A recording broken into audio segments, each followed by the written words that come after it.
Y listo. Bueno, tengan todos muy buenas noches. Sean bienvenidos a una clase más, a este segundo tema de este bloque eucarístico, el cual iniciamos la semana pasada, pero que esta semana vamos a continuar con un tema muy especial. Y como le comentaba a Carolina, que es la hermana que nos va a acompañar en esta noche, uno de los temas más maravillosos que hay dentro del curso de apologética. Antes de empezar, ¿verdad? Como buenos cristianos, vamos a hacerlo como Dios manda, ¿verdad? Entonces, a Carmen, que le pedí el favor, que nos puede colaborar esta noche con la oración.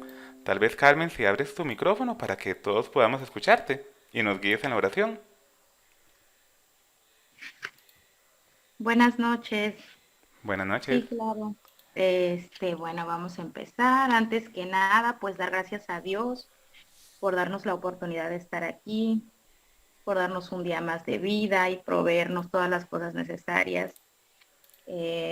Pidamos a Dios que abra nuestro entendimiento para poder aceptar su palabra y guardarla en nuestro corazón. Pidamos igual a la Virgencita de Guadalupe nos ayudes a todos a llegar al fin de este curso llenos de entendimiento para poder defender nuestra fe, que es por lo que creo que estamos aquí. Vamos a dar gracias a Dios por permitirnos estar aquí en una clase más y vamos a comenzar con el Padre Nuestro. Padre nuestro que estás en el cielo, santificado sea tu nombre. Venga a nosotros tu reino, hágase Señor tu voluntad en la tierra como en el cielo. Danos hoy nuestro pan de cada día, perdona nuestras ofensas como también nosotros perdonamos a los que nos ofenden. No nos dejes caer en la tentación y líbranos del mal. Amén. Y ahora a saludar a nuestra Virgencita de Guadalupe y a pedirle nos ayude a quien, no sé si vieron, pero estamos pasando una situación de muy difícil por el sismo que hubo. Pidamos por todos nuestros hermanos desamparados que están ahí en Ciudad de México y saludemos a la Virgencita. Dios te salve María, llena eres de gracia, el Señor es contigo, bendita eres entre todas las mujeres y bendito es el fruto de tu vientre Jesús. Santa María, Madre de Dios y Madre nuestra, ruega por nosotros pecadores, ahora y en la hora de nuestra muerte. Amén. En el nombre del Padre y del Hijo, del Espíritu Santo. Amén. Dios Hmm, nos bendiga. Muchas gracias, Carmen. Bueno, hermanos, para continuar entonces con el curso, como ya es la costumbre, recordarles primero las reglas del curso. Primero que por favor tengan sus micrófonos y sus cámaras apagadas. Esto por dos razones. El primero es para hacer un mejor uso del ancho de banda, que pues a veces nos juega malas pasadas. Y el segundo es para que no salga por internet ruidos de fondo o escenas por detrás que tal vez no querrían que se hagan públicas, que todo el mundo las vea. Lo segundo es que, así como hicimos la semana anterior, vamos a seguir en adelante. Vamos a contar con la presencia, con la compañía de dos hermanos, Carolina, que ahorita la vamos a conocer, y al hermano Eric, que tal vez ya algunos lo han conocido anteriormente, pero igual se va a presentar de nuevo. Carolina nos va a estar apoyando, presentando el tema de esta noche, que es la liturgia pascual, y el hermano Eric, él va a estar apoyando en el chat, en los chats, tanto en el chat de acá de Meet como en el chat de WhatsApp. El hermano Eric nos va a estar ayudando a responder todas las preguntas o dudas o consultas que ustedes tengan y que deseen compartir a través del chat. Entonces, nuevamente preguntas al chat. Al final, cuando ya la presentación haya terminado, vamos a dar el espacio para preguntas al aire, si alguien desea hacer una consulta en vivo y a todo color. Y sobre esto, ¿verdad? Recordar ese punto número 3, ser corteses, damos siempre la bienvenida a la sana discusión, pero vamos al punto 4 de ahí, no es un foro, es un curso, no siempre podemos dar la oportunidad de que todo el mundo opine sobre algo, porque si no, en serio, nos dan las 12 de la noche. Y tenemos hermanos que nos bendicen con su compañía, que se nos unen desde Sudamérica, y para ellos son las 9 de la noche, imagínense ustedes. Recordarles finalmente, ¿verdad?, que el Señor nos gana a llamar almas, no a ganar discusiones. Esto me lo irán a escuchar a mí absolutamente todas las clases hasta que el curso termine y más allá. Entonces, nuevamente, Cristo nos llama a ganar almas, no a ganar discusiones. Y mensaje patrocinado por la tesorera del Ministerio de Apologética Católica San Francisco de Sales.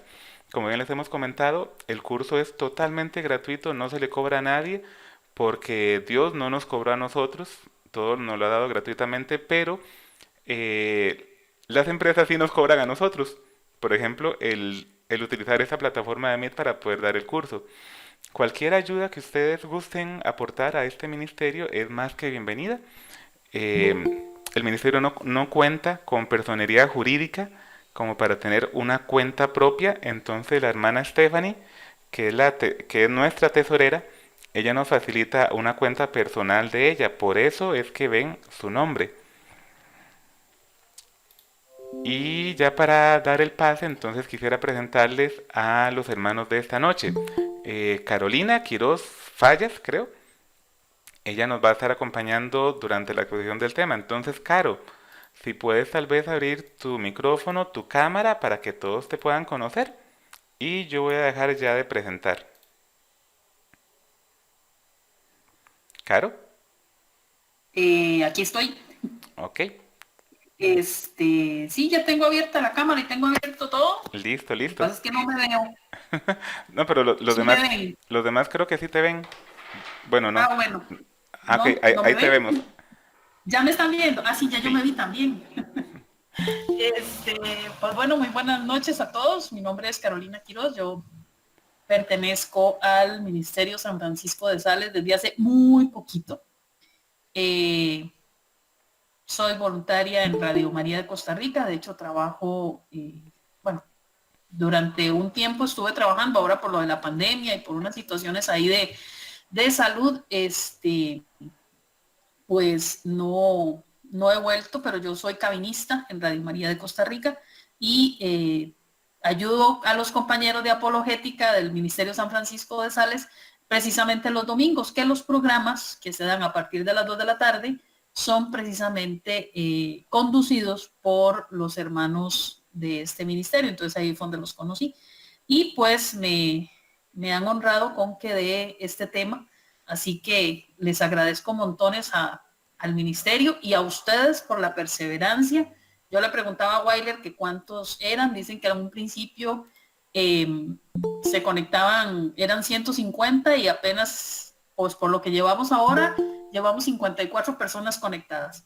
Así que pues a todos mucho gusto, muchísimas gracias y pues ojalá que el tema sea de mucho provecho. Les digo que yo disfruté muchísimo montando el tema. Es un tema muy apasionante.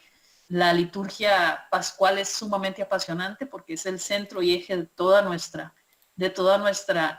vida de fe.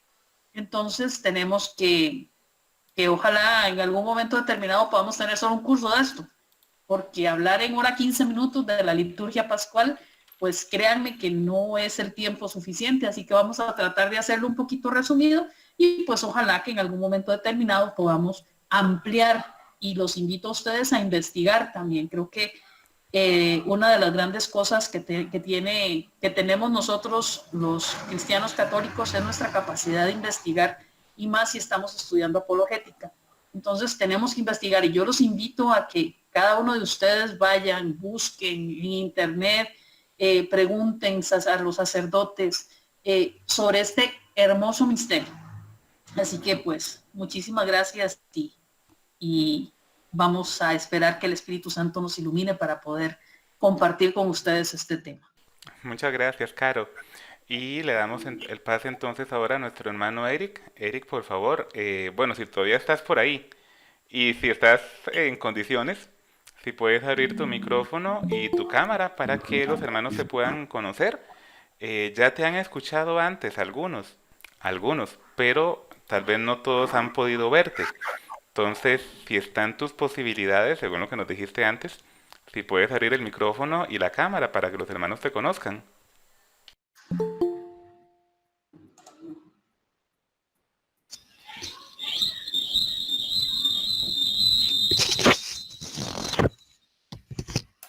Buenas noches, ¿me escuchan?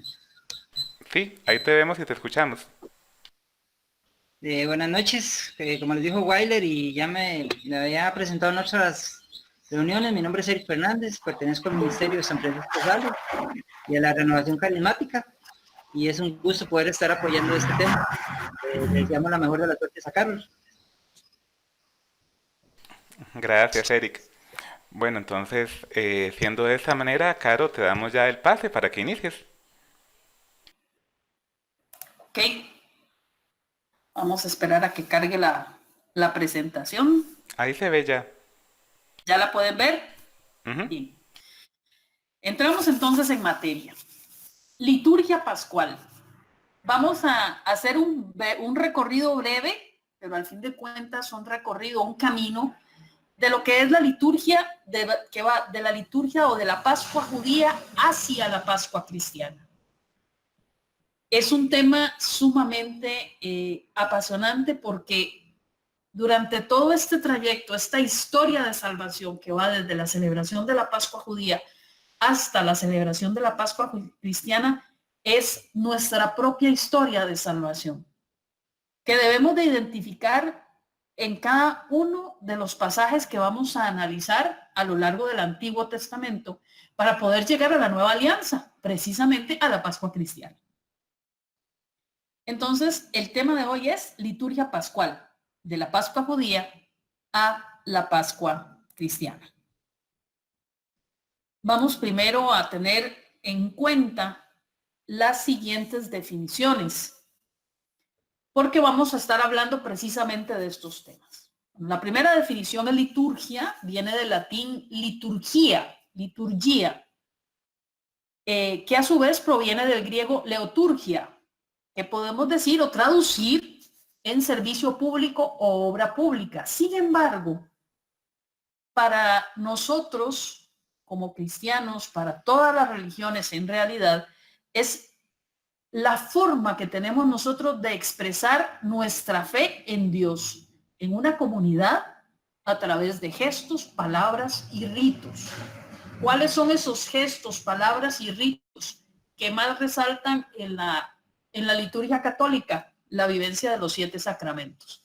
Cada sacramento tiene una liturgia, cada sacramento es un servicio público, porque es un servicio que nos da las gracias que Dios ha depositado o que Dios nos regala a lo largo y a través de cada uno de estos 7 sacramentos.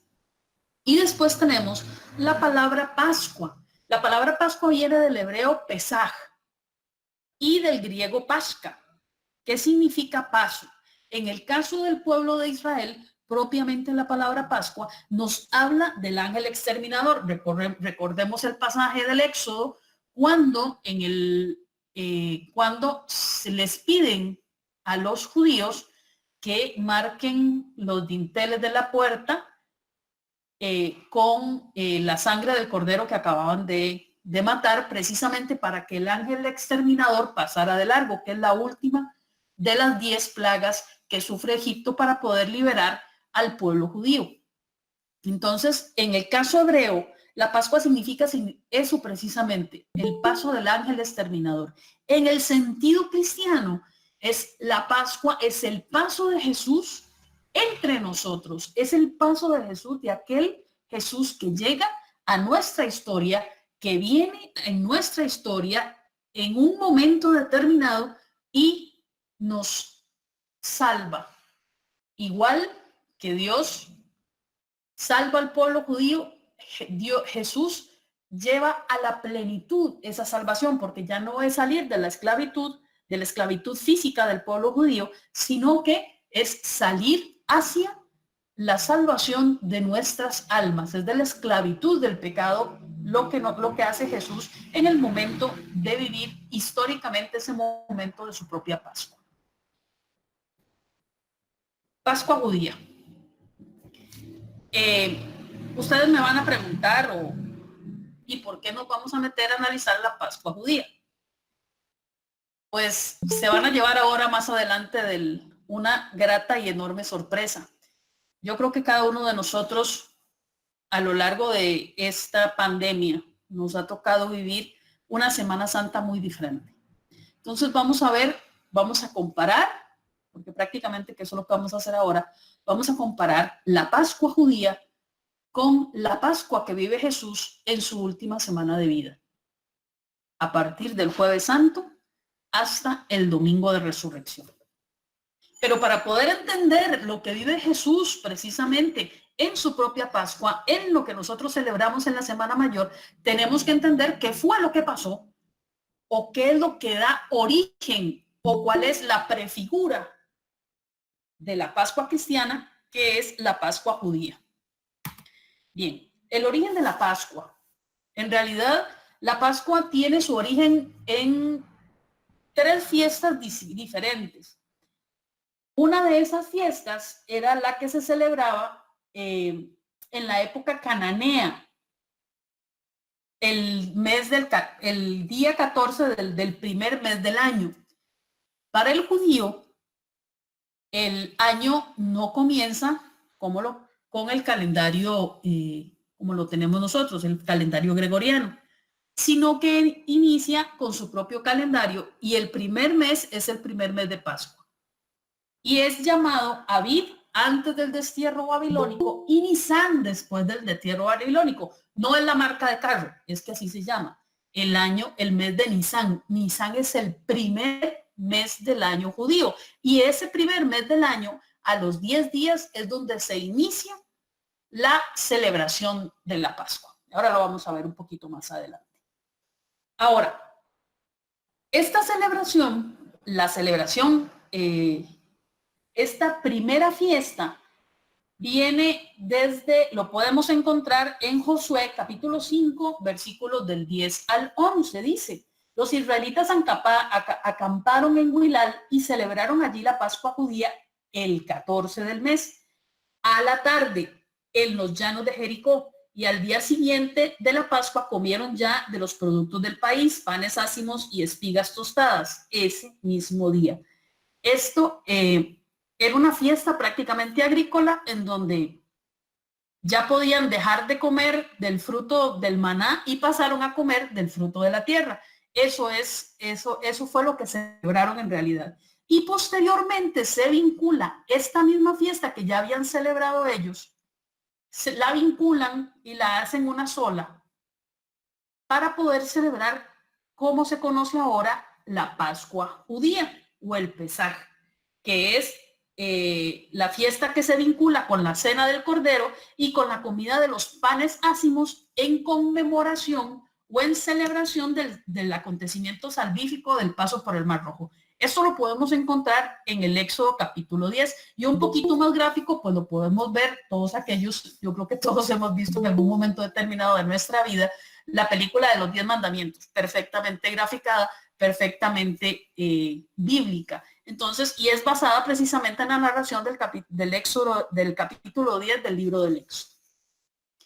Esta Pascua judía tiene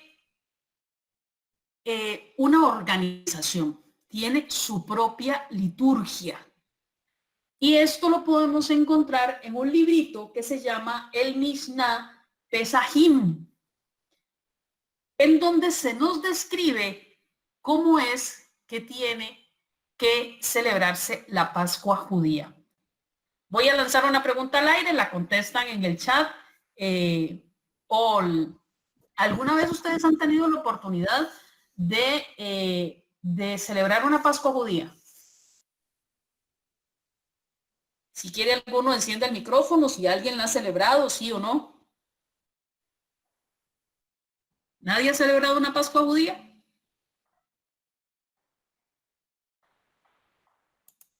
Pues por el chat pareciera que no, nadie. Por el chat pareciera que no. Bueno, pues los invito a que en algún momento determinado celebren una Pascua judía.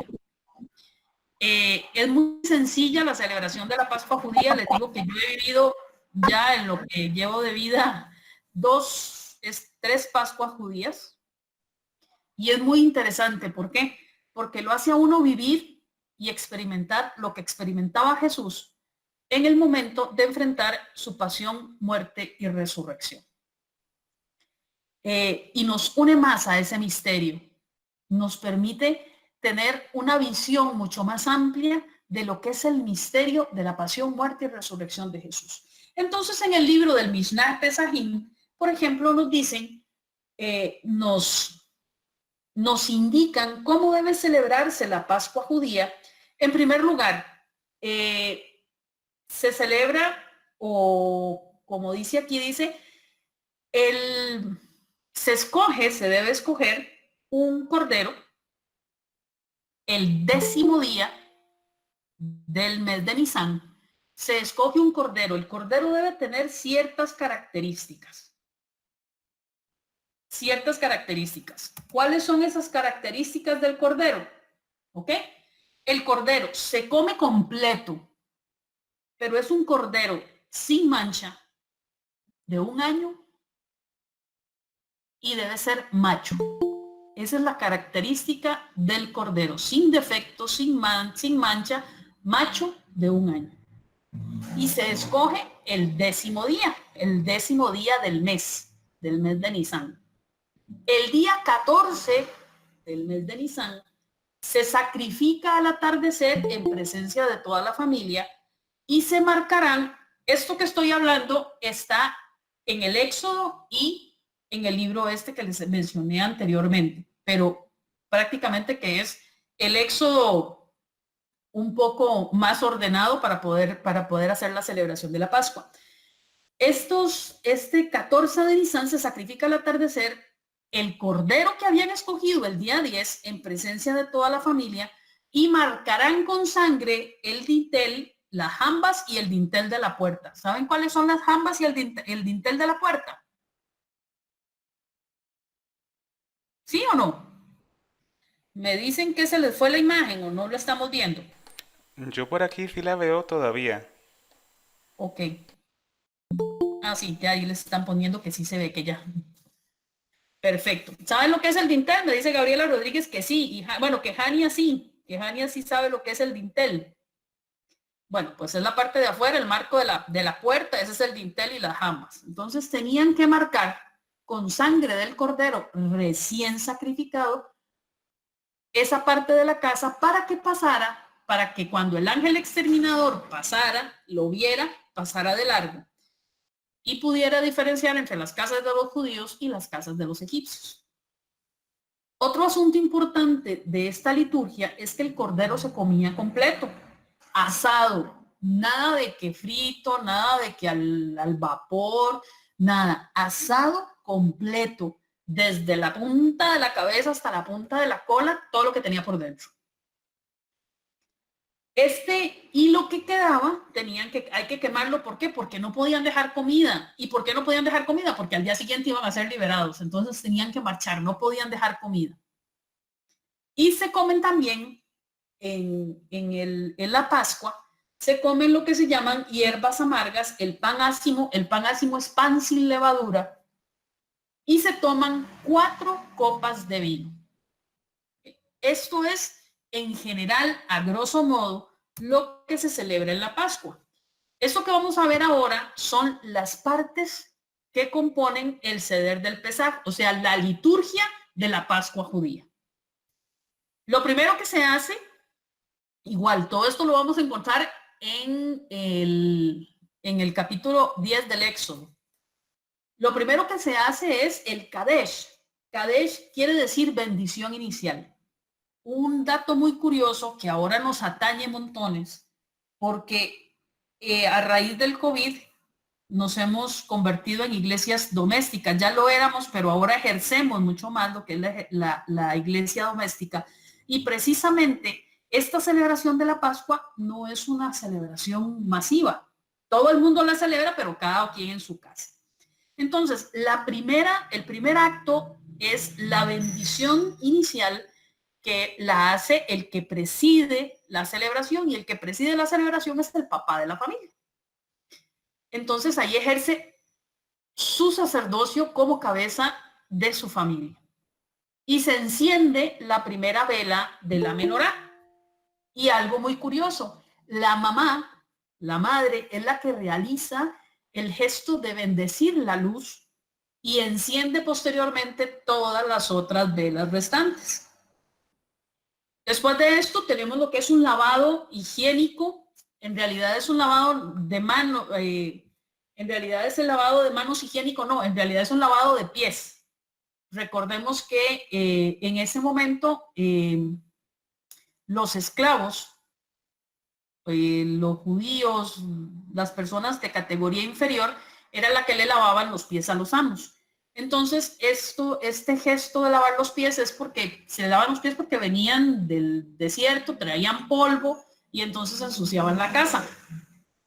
Y era más que todo pues por higiene para que no traer virus y bacterias de las casas, que algo muy parecido a lo que está pasando ahora. Entonces se hace un lavado higiénico de pies, perdón, pero es lavado de pies, no de manos. Posteriormente a esto se comen las carpas, verduras bañadas en agua con sal, y el agua con sal significa las lágrimas que cada israelita derramó a lo largo de toda su vida de esclavitud en Egipto. Posteriormente tenemos el yahatz. Esto es algo que nos llama a nosotros poderosamente la atención, porque a los panes ácimos se les llama el matzá y se parten en dos. Y ahora lo vamos a ver un poquito más adelante, qué significa para ya la Pascua cristiana el hecho de que se parta el pan en dos. Posteriormente tenemos el Magid. El Magid relata toda la historia de la salida de Egipto. Es un ritual muy bonito porque quienes hacen esta parte son los niños. Los niños son los que preguntan y hacen preguntas que por qué estamos celebrando esto, que por qué esta es una noche diferente a las demás, etcétera, etcétera.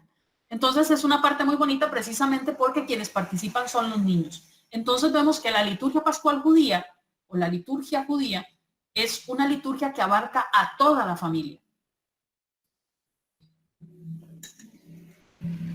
Posteriormente tenemos ahora sí el lavado de manos, que es el razha, significa el lavado de manos ritual, como cuando el sacerdote se lavaba las manos previo a la presentación de ofrendas. Vean que ya vamos por la segunda copa, que se llama Motzi Matzah. Aquí se toma la segunda copa y se empieza el banquete. Aquí ya se empieza a comer el cordero, los panes ácimos, hierbas amargas. Ya aquí se empieza a propiamente lo que es el banquete. Y al final de este banquete se bebe la tercera copa. Cada copa de vino tiene su significado que vamos a ver un poquito más adelante. Una vez finalizada la tercera copa, se hacen los cantos de alabanza y se entonan los salmos. Y una vez terminada de cantar los salmos, se bebe la cuarta copa, que es el barej. Y después de beber la cuarta copa, tenemos lo que es el nirza, que es el deseo de que todo haya salido bien, de que todo se haya programado bien, de que todo se haya hecho bien, según la voluntad de Dios, conforme a la voluntad de Dios. Y se espera que la próxima Pascua se celebre en una Jerusalén reconstruida. Entonces, estos elementos, por ejemplo, en el caso de los judíos, en el caso propiamente de los judíos, recordemos que en este momento el templo judío no existe. Lo que existe es lo que conocemos nosotros ahora como el Muro de los Lamentos. Esa parte del supuesto del templo de Jerusalén, donde estaba el templo de Jerusalén, lo que queda es un muro nada más que se conoce como el Muro de los Lamentos. Entonces, no tienen templo como tal.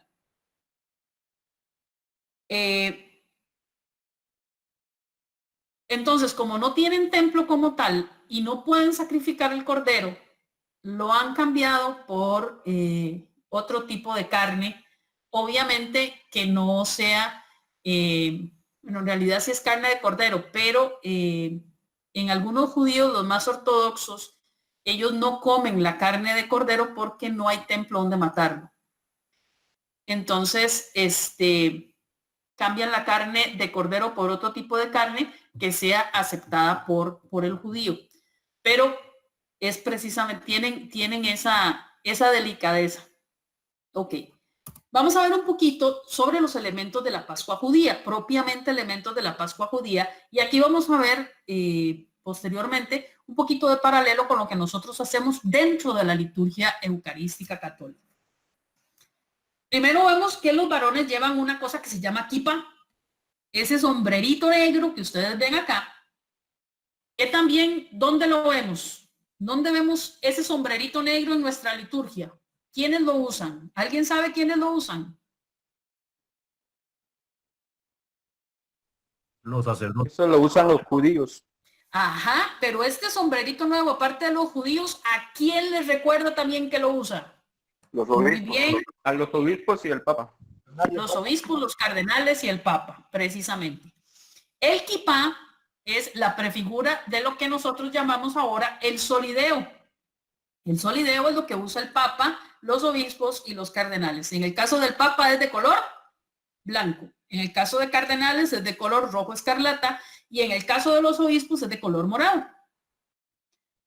La vestimenta que usan el día que celebran la Pascua es blanca. ¿Por qué usan la vestimenta blanca? Porque es fiesta, porque es día de celebración. El judío se pone una especie de chal que se llama talit. Y ese talit tiene en las barbas 5 nuditos que le recuerda los 5 libros del Pentateuco. Es una cena familiar, el que preside es un padre de familia, es el papá, el padre de familia. Una cosa muy curiosa es que ninguno de los comensales se sirve a sí mismo, sino que todos son servidos. Hay que beber como mínimo 4 copas de vino. La cena es cordero, hierbas amargas y el matzot. ¿Qué son las hierbas amargas? La lechuga, el apio, el rábano. Se tiran, hay un momento en una de las copas en donde el que preside se moja los dedos y tira 10 gotas de vino al suelo. Estas 10 gotas de vino es para recordar las 10 plagas de Egipto. Y algo muy curioso, cada vez que se elevan las copas se tapa el pan. Cuando la copa vuelve otra vez al sitio, el pan se destapa porque sigue el relato del sufrimiento. El vino significa celebración, significa alegría. Recordemos un poquito el capítulo de las bodas de Caná. ¿Qué era lo que estaba pasando en las bodas de Caná? No tenían vino. Podía haber faltado la comida, pero sin el vino no hay alegría. Y no era porque se emborracharan, sino porque el vino precisamente, eso es lo que significa la alegría de vivir, la alegría de celebrar. Y tenemos la parte de los 2 lavatorios, que en realidad ya sabemos que uno es de pies y otro es de manos.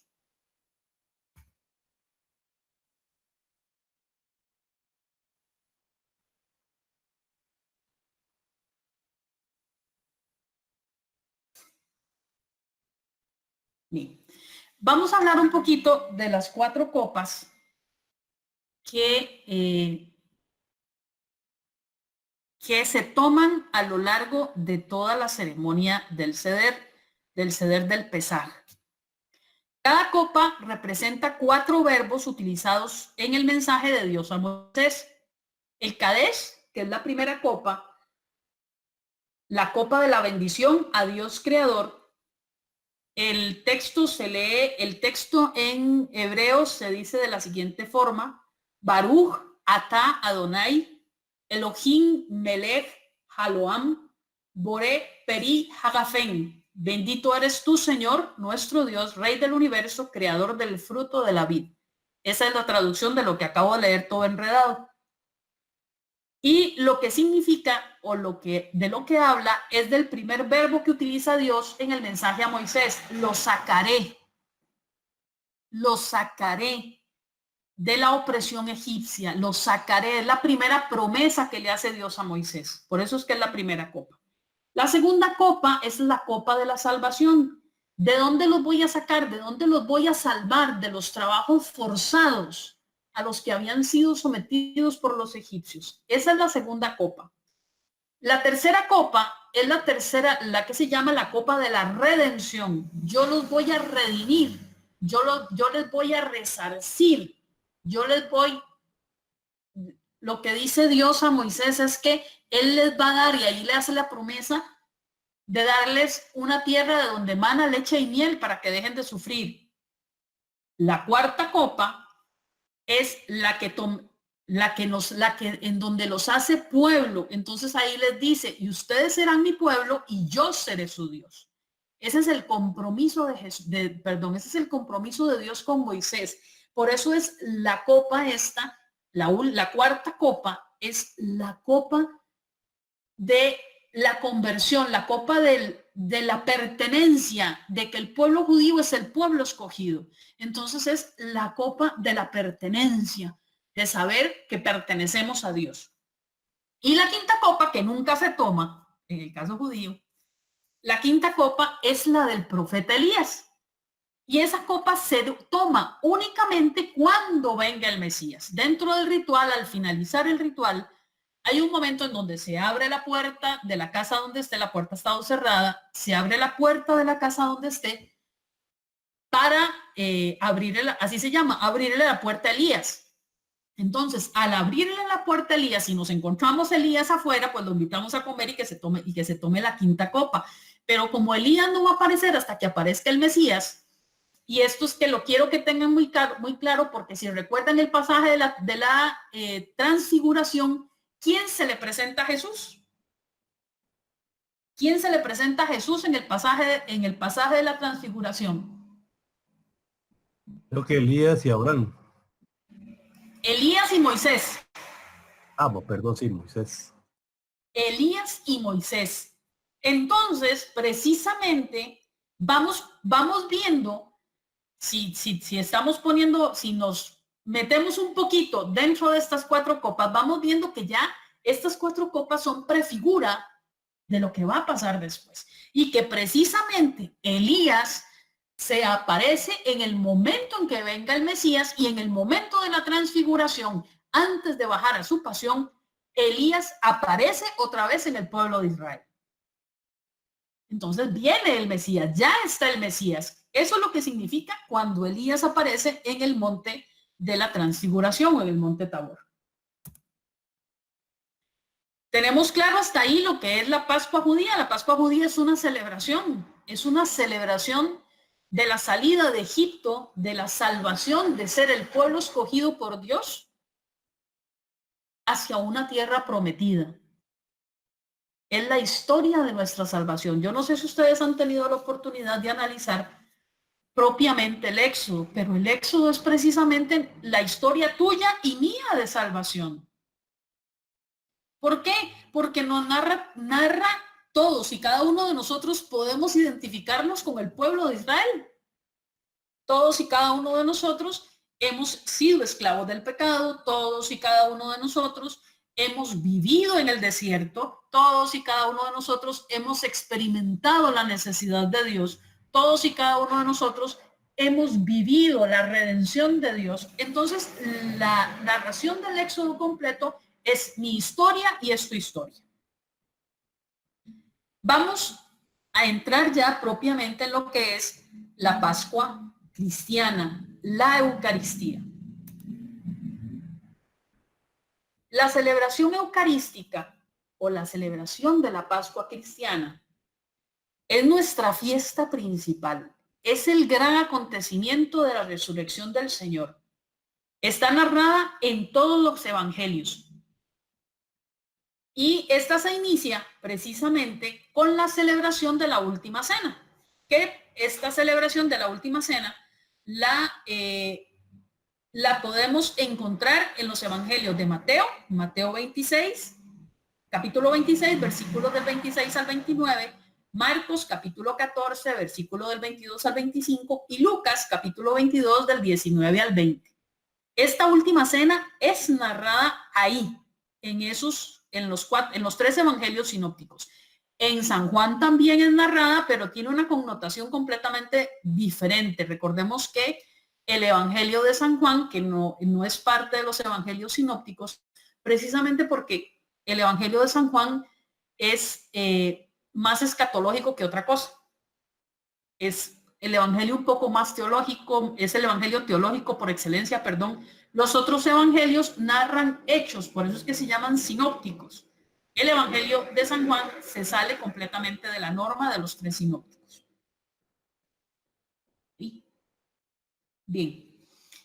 En esta narración, quiero que le pongan mucha atención a esto, está presente el pan ácimo, hay 2 copas de vino, una bendición con un significado nuevo, porque es el anuncio en esta comida. Jesús anuncia su propia muerte.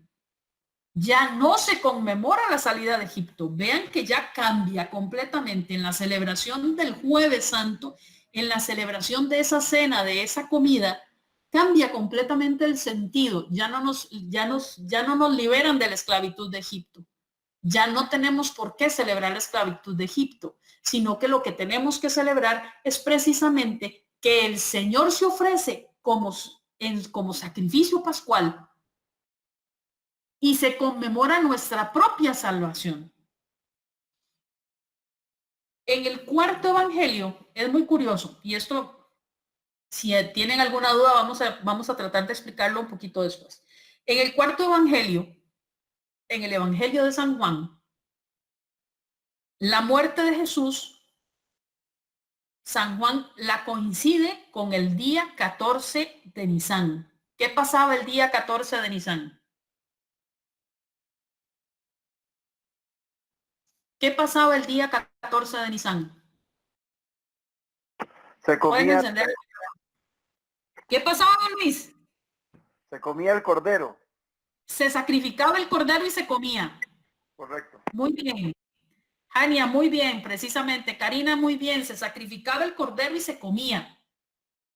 ¿Qué pasó el 14 de Nisán? ¿Quién se sacrifica en la cruz? El cordero de Dios. El Cordero de Dios. Entonces, San Juan explica en los versículos 19, en el capítulo 19, versículo 14 del Evangelio, y en el capítulo 19, versículo 36, que la forma de morir de Jesús desde su sentencia de muerte hasta la muerte en la cruz cumple con lo prescrito sobre los corderos en las leyes que están escritas en el Éxodo capítulo 12, versículo 46 y en Números capítulo 9, versículo 12. Cumple con esas características. Era un macho sin mácula, sin mancha. No tenía un año, pero igual era lo único que no. Cumple con todas las características del Cordero Pascual. Entonces aquí descubrimos por qué Jesús es el Cordero Pascual, por qué Jesús se convierte en ese Cordero Pascual. Por eso es que hablamos en Corintios, por ejemplo, en la primera carta de Corintios, por eso es que San Pablo dice, de esta manera, de manera que celebramos la Pascua no con levadura vieja ni con la levadura de la perversidad de la maldad, sino con ácimos de pureza y de verdad. Esto lo dice Primera de Corintios del 5 de capítulo 5 del 7 al 8. Asimismo, la primera carta de Pedro dice lo siguiente: sabiendo que habéis sido liberados de la conducta estéril heredada por tradición, no con cosas corruptibles, oro o plata, sino con la sangre preciosa de Cristo, como cordero sin defecto ni mancha. Cristo es el Cordero de Dios, el que quita el pecado del mundo. ¿Dónde escuchamos esa frase? ¿Dónde escuchamos esa frase? En la consagración. No.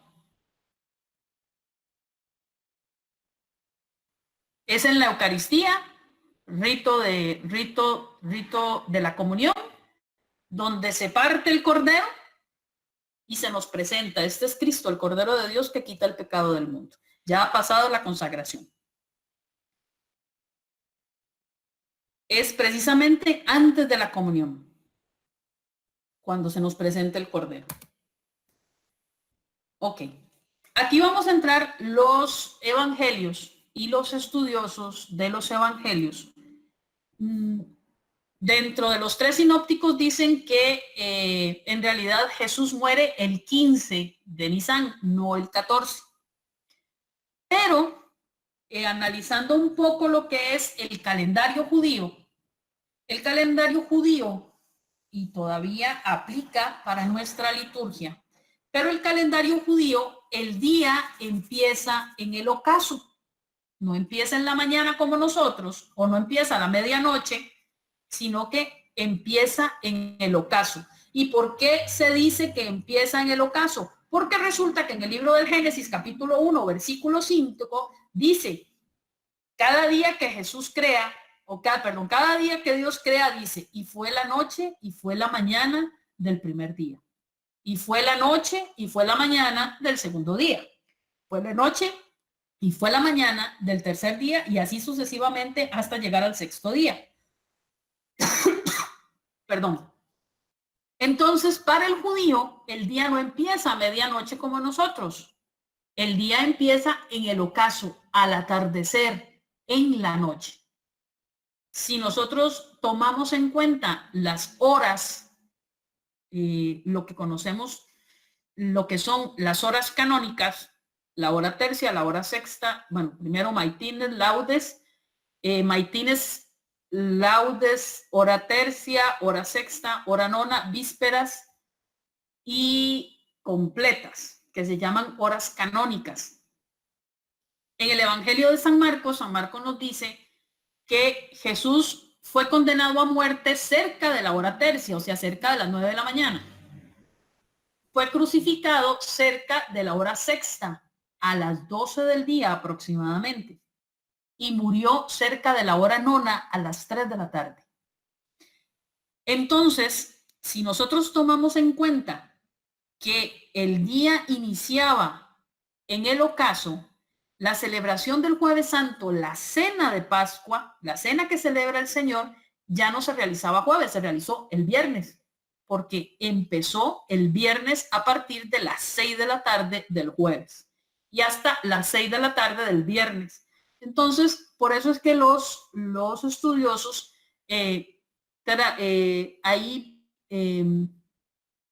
pues están en ese dilema con respecto a la fecha en que Jesús muere. Juan lo ubica el 14 de Nisan, que es el día en donde se inmola el cordero en el templo de Jerusalén, igual que Jesús es inmolado.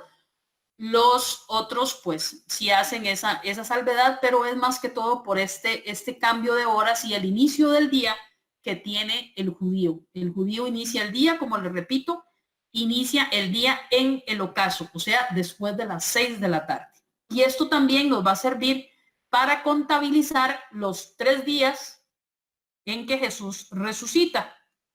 Porque si uno lo saca entre viernes y sábado, no me dan las cuentas. Entonces, eso lo vamos a ver un poquito más adelante. Ok. El triduo pascual. El triduo pascual inicia precisamente, y eso es lo que quiero que ustedes... El triduo pascual inicia con la misa vespertina de la Cena del Señor. Alcanza su cima el Viernes Santo con la celebración de la Pasión de Cristo y finaliza con las vísperas del domingo de Pascua, que es la gran vigilia pascual. Estos días trasciende el sentido de la Pascua judía. En estos días. Y aquí quiero aclararles algo. El jueves Santo, la cena que tiene Jesús, en realidad no es una cena pascual propiamente dicha, porque resulta que el judío celebraría la Pascua hasta el día siguiente, hasta el día 14, cuando mataban el cordero. Entonces, y el cordero lo mataban casi que de noche. Entonces, Jesús no celebra la Pascua como tal, él la celebra Él se convierte en la Pascua. Y aquí lo vamos a ir viendo de a poquitos. Mateo 26, 17, 19. El primer día de los ácimos, los discípulos fueron a preguntar a Jesús, ¿dónde quieres que te preparemos la comida pascual?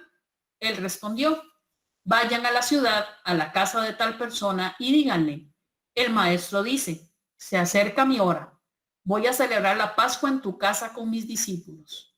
Ellos hicieron como Jesús les había ordenado y prepararon la Pascua. Mateo capítulo 26, versículo 17 al 19. La preparación de la Pascua dice que fue el primer día de los ácimos, del pan ácimo. Recordemos que este pan sin levadura tenía que hacerse previo a la celebración de la Pascua, porque no se podía hacer nada después del viernes a las 6 de la tarde, y precisamente era cuando empezaba la Pascua, o cuando ellos celebraban la Pascua. El primer de los ácimos, cuando se sacrificaba el cordero pascual, dice que tuvo lugar donde había que inmolar el cordero el día 14 de Nisan. Entonces vamos a ver algunos elementos de la Pascua o de la cena que celebra el Señor, de la cena pascual que celebra el Señor el Jueves Santo. Lo primero que hace es precisamente celebrar el Kadesh, la bendición inicial, y se toma la primera copa de vino. Se enciende la primera vela de la menorá, se hace la bendición de la luz y se enciende todo el resto. Se hace el lavado higiénico. Esto lo podemos ver en Juan capítulo 13, versículos del 4 al 5, en donde se nos narra que Jesús se quita el manto, se ciñe una especie de lienzo o de paño y empieza a lavarle los pies a los discípulos. Y ahí es donde encontramos todo de lo que nos habla Pedro, de que Pedro le dice que por qué le va a lavar los pies, que mejor le lave todo el cuerpo, y Jesús le dice que no, que con solo los pies es más que suficiente. ¿Por qué? Porque tenemos que servir. Se comen las verduras bañadas en agua con sal. Y esto es muy importante porque dice, mientras comían les dijo, les aseguro que uno de ustedes me va a traicionar. En este momento, en el momento en que están comiendo las verduras bañadas en agua de sal, nos damos cuenta, o Jesús les dice a sus discípulos que alguno de ellos lo va a entregar. ¿Y qué hacen? Se entristecen por las lágrimas derramadas por el pueblo de Egipto, de la esclavitud, por haber vivido esclavos, por todo lo que pasaron en Egipto. Entonces, se entristecieron mucho y por lo tanto comenzaron a preguntarle, ¿seré yo maestro? El que mete la mano conmigo en el plato es el que me va a traicionar, respondió Jesús. Mateo capítulo 26, versículos del 21 al 23. Cogían las verduras, las mojaban en el agua con sal y se las comían.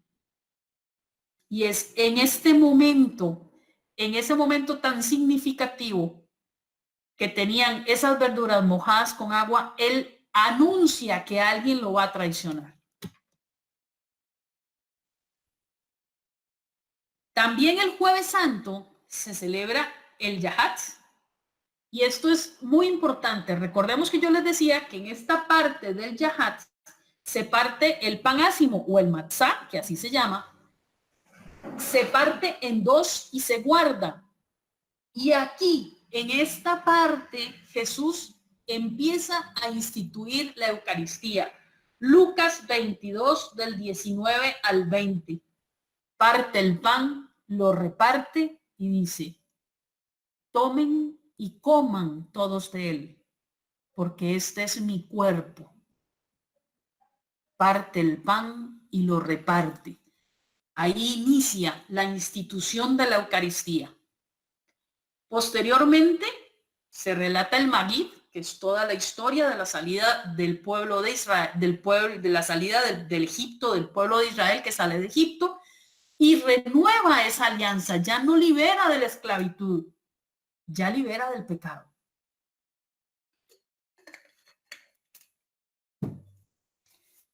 Viene después el lavado de manos ritual. Este lavado de manos es precisamente el que hace el sacerdote en la liturgia antes de continuar con todo lo que es la plegaria eucarística. Se lava las manos. No es porque estén sucias, sino es porque es ritual. Y ahí el sacerdote dice una oración en secreto, que, como les digo, para una liturgia completa, para explicar todos los pasos de la Eucaristía o la liturgia eucarística completa, pues necesitáramos como todo un curso. Entonces, pues esas oraciones secretas que dice el sacerdote, que muchos de nosotros o la gran mayoría desconocemos, todo tiene su significado. Y procede, después del lavado de manos, procede con la segunda copa y se inicia el banquete. Cuando terminan de cenar, toma la tercera copa de vino e inicia la segunda parte de la institución de la Eucaristía. Lucas capítulo 22, versículo 21, Mateo capítulo 26, versículo 29.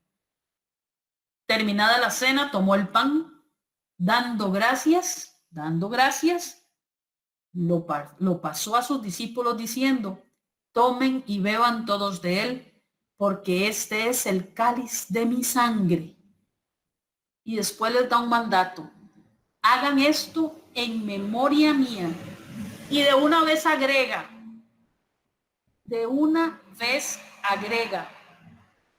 no volveré a tomar del fruto de la vid hasta que me encuentre en casa de mi padre. Y no se toma más vino. Después de ahí salen al huerto de los olivos entonando cánticos y alabanzas. Se entona la parte de los cánticos, alabanzas, los salmos, y salen al huerto de los olivos. Esto lo encontramos en Marcos capítulo 14, versículo 26. Y ahí empieza la pasión. Precisamente ahí. Vean que el jueves se puede decir que lo que celebra Jesús es una Pascua incompleta, a la luz de la Pascua judía. Sin embargo, es porque Jesús celebra la Pascua a lo largo de todos los días hasta la vigilia pascual o el domingo de resurrección.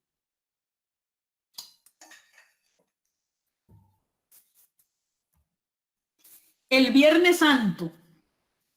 El Viernes Santo suceden dos aspectos de lo que le hizo falta a la celebración del jueves.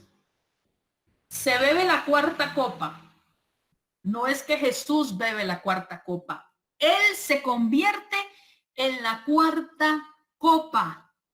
Él da su sangre y se convierte él en el vino que se deposita en la cuarta copa. Entonces, esto lo podemos encontrar al derramar su sangre, podemos encontrarla en Juan capítulo 18 del 1 al 9, del 1 al 10 y versículos del 1 al 19 y el 42, que es toda la pasión, donde se narra toda la pasión de nuestro Señor Jesucristo, según el Evangelio según San Juan. Este beber la copa no lo hizo Jesús literalmente. Él se convierte en copa. Él derrama su sangre. Él se convierte en copa de la salvación, precisamente hace del leño de la cruz su copa. ¿Me entienden este significado? Por eso es que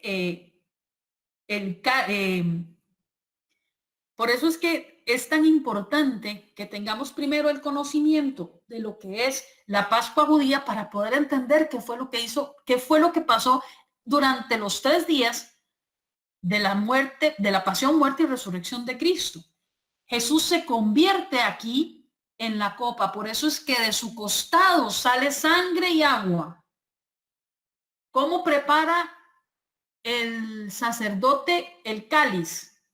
Le echa vino y le echa unas gotitas de agua, prefigurando precisamente a ese Jesús que se convierte en cáliz, a ese Jesús que se convierte en la cuarta copa, que él no bebe, pero sí la bebemos nosotros. Y finaliza la Pascua. Finaliza la Pascua con el Nitzá, deseo de que todo haya salido conforme a la voluntad de Dios. ¿Cuál es la última frase que dice Jesús antes de morir? Todo se ha cumplido. Todo está cumplido.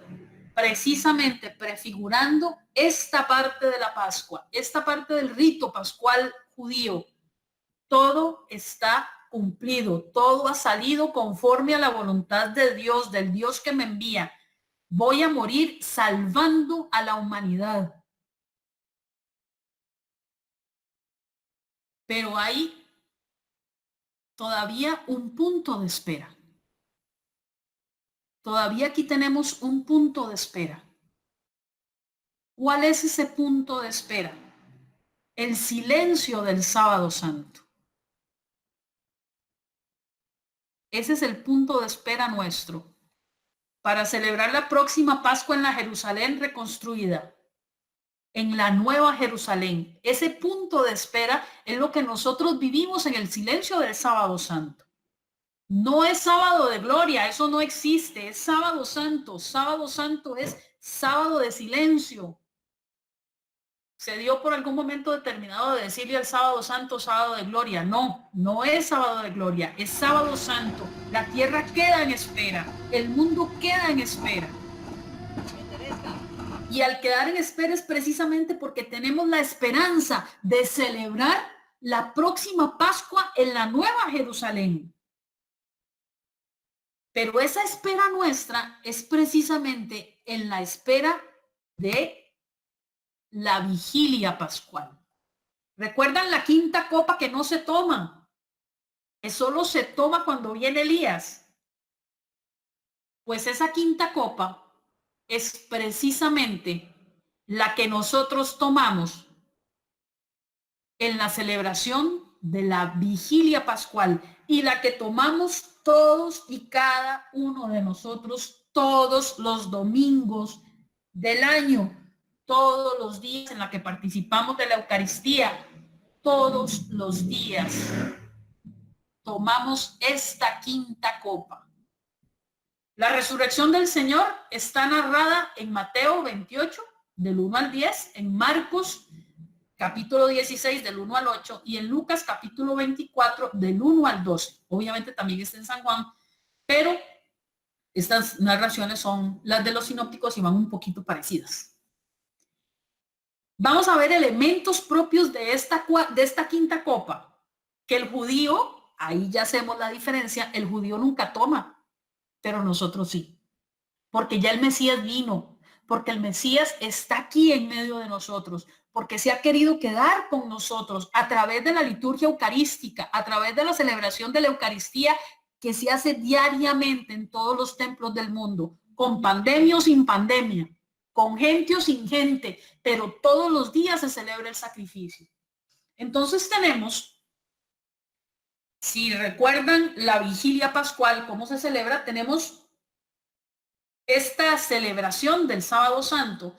Es un resumen de toda la celebración de toda la Pascua judía, o es un resumen. Esta es la nueva Pascua cristiana. Por eso es que el título de la charla era Liturgia Pascual de la Pascua judía a la Pascua cristiana. Este es el centro de nuestra Pascua cristiana. Tenemos, como igual que la Pascua judía, la bendición del fuego, pero ya no se enciende una vela de una menorá, se enciende un cirio que representa a Cristo, luz del mundo, y se canta el pregón pascual, que es el anuncio de la resurrección. Igual que en la liturgia judía, tenemos una liturgia de la palabra, que en el caso de la vigilia pascual se compone de 7 lecturas con sus respectivos salmos, la lectura de los Hechos de los Apóstoles, el Salmo Aleluyático, si no se acuerdan, ese es el día en que actuó, ese es el Salmo Aleluyático, el canto del Aleluya solemne, porque se había callado el Aleluya, habíamos eliminado el Aleluya de toda la liturgia, y el Evangelio donde se narra la resurrección de Cristo, se hace un resumen de toda la historia de nuestra salvación, el por qué llegamos a esta noche. Posteriormente, tenemos la liturgia bautismal y la renovación de las promesas bautismales y la oración de los fieles. Recuerdan que la cuarta copa que se bebe en la Pascua judía es la cuarta copa en donde Cristo tiene un gesto con nosotros, ya en el caso propiamente del Viernes Santo, en el momento de la crucifixión, en donde dice: mujer, he ahí a tu hijo, hijo, he ahí a tu madre, y a través de Juan nos entrega a su mamá a cada uno de nosotros. Igual es lo que está diciendo, es que ustedes son mi pueblo y yo seré su Dios. Esa es parte de todo el proceso de muerte. En esa cuarta copa, Dios le dice al pueblo de Israel: ustedes serán mi pueblo y yo seré su Dios. En esta liturgia bautismal, cada uno de nosotros, al ser signados con el signo de la cruz, al inicio de la celebración de la liturgia bautismal que cada uno vivió, aunque ninguno se acuerde, pero todos hemos vivido y todos hemos ido a alguna liturgia, se nos signa con el signo de la cruz y se nos hace parte del pueblo escogido. Por eso es que tenemos la liturgia bautismal dentro de la gran liturgia pascual. Tenemos la liturgia eucarística. El sacrificio se renueva todos los días. Hay una película hermosísima que los invito a que la vean. Está en dibujos animados, pero es muy linda. Se llama El Milagro Más Grande. Y narra todo lo que se vive en la Eucaristía. Todo lo que se ve con los ojos de la fe. Decía Santa Teresita del Niño Jesús: si todos pudiéramos ver el milagro y lo que sucede cuando el sacerdote pronuncia las palabras de la consagración en el altar, todos caeríamos rostro en tierra. Porque es tal, porque es precisamente cuando el cielo baja a la tierra. Entonces, por eso es que tenemos la liturgia eucarística. Y después tenemos el rito de comunión, ese banquete. Cada uno de nosotros está invitado a ese banquete, al banquete de acción de gracias, y nos envían a una misión. Hagan discípulos míos a todas las naciones. Cada uno de nosotros tiene una misión. ¿Cuál es esa misión? Pues precisamente anunciar que Cristo ha resucitado. Porque si Cristo no resucitó, vana sería nuestra fe, dice San Pablo. Entonces nosotros tenemos la obligación, ya que hemos sido consagrados como parte de su pueblo escogido, también tenemos la obligación de transmitir a todos nuestros hermanos, a aquellos que nos rodean o allá en la Conchinchina, al otro lado del mundo, que Cristo ha resucitado, que ha muerto por nuestro y que nos ha dado la salvación de nuestros pecados. Me metí un poquito en lo que es, para terminar, en los elementos de la Eucaristía. Vimos en la Pascua judía los elementos propios de la Pascua judía. Aquí voy a ver un poquito lo que son los elementos u objetos utilizados en la Eucaristía, que tienen mucho que ver con la Pascua judía. Tenemos un templo, un altar, que está compuesto por una mesa. La mesa significa sacrificio. Tenemos la sede, que es donde está el que preside, ya sea el que preside la Eucaristía, es un sacerdote, un obispo, un cardenal o el papa. Tenemos un ambón desde donde se proclama la palabra. Tenemos velas. Y tenemos un sagrario con una lamparita. Y aquí les voy a hacer un llamado de atención. Cada vez que visitemos una iglesia, no nos arrodillemos de buenas a primeras. Primero fijémonos si de verdad está Cristo aquí. Recordemos esta lamparita. Si la lamparita está apagada es porque Jesús no está. Si la lamparita está encendida es porque Jesús está. Y de esto hay una anécdota muy bonita de un pastor protestante que llevó a su hijo y chico le dice que por qué no entran a ese lugar, al templo católico. Y el pastor protestante sabía esto del sagrario y de la lucecita. Si la lucecita estaba encendida, entonces el chico le preguntó, papá, ¿qué significa esa lucecita? Y entonces el papá le responde, esa lucecita significa para el católico que Jesús está aquí, que Jesús vivo está aquí. El chico nada más sale y ya. Llegan al domingo siguiente, van al culto y el chico le pregunta al papá, papá, ¿por qué nosotros no tenemos esa lucecita?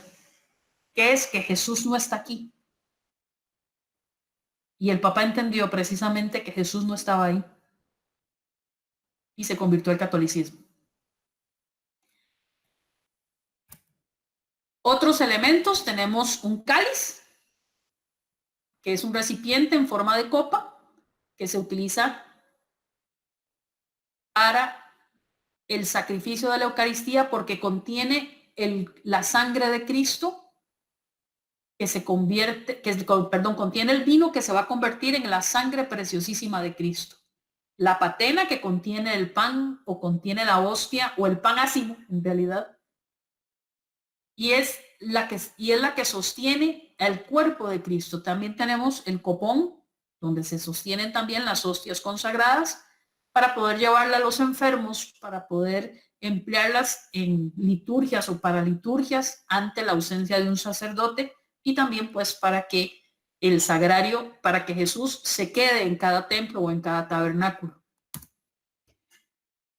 Tenemos la palia. Estos elementos van aquí en el que les voy a decir, con excepción del manutergio, va aquí acomodaditos. Yo creo que todos hemos visto cómo se acomoda un cáliz, pero tenemos la palia, que es esta cosita de cartón, que lo que sirve es para evitar que le caiga algún material, algún bichito raro al cáliz, para proteger el cáliz. Tenemos el purificador, que vendría o equivaldría a la servilleta que nosotros utilizamos. Tenemos un corporal, que equivale al individual o al mantelito que se le pone a la mesa para no ensuciar el mantel grande.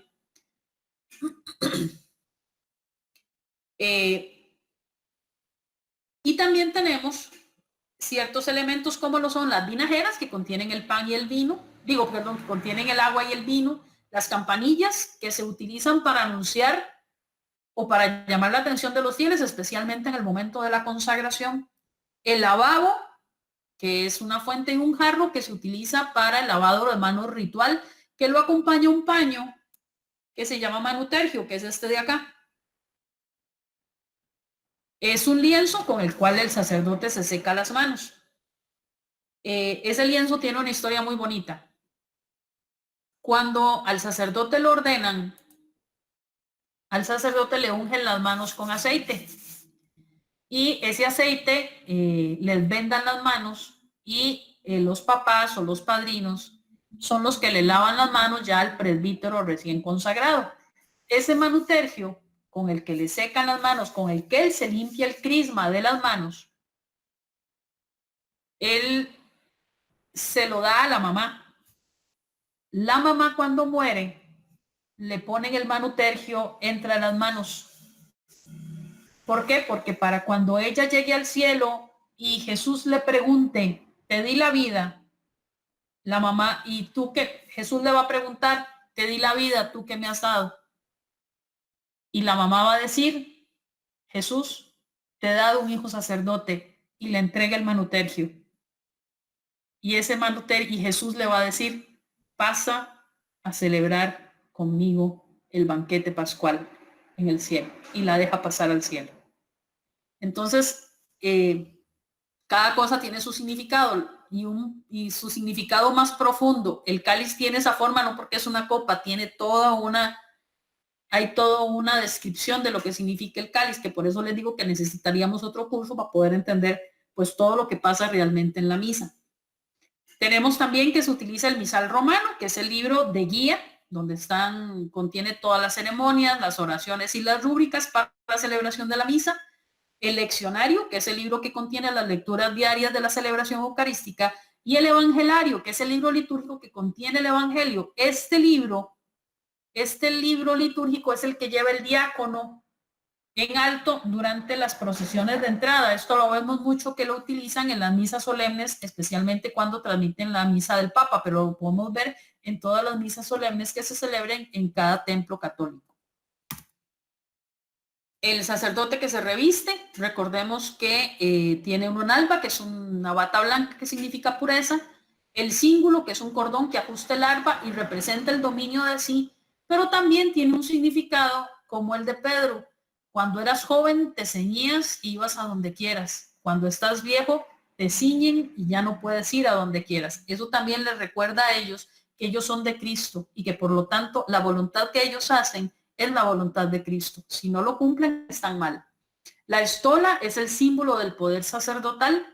Es una especie de bufanda que tiene su origen, ¿se acuerdan del talit?